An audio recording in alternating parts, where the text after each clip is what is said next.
السلام علیکم۔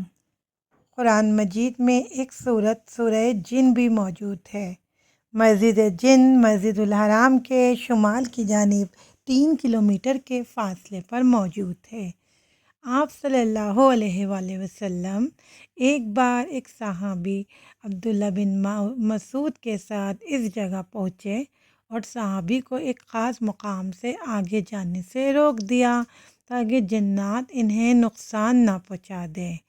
پھر آپ صلی اللہ علیہ وآلہ وسلم کی ملاقات ایک جن کے گروپ سے ہوئی۔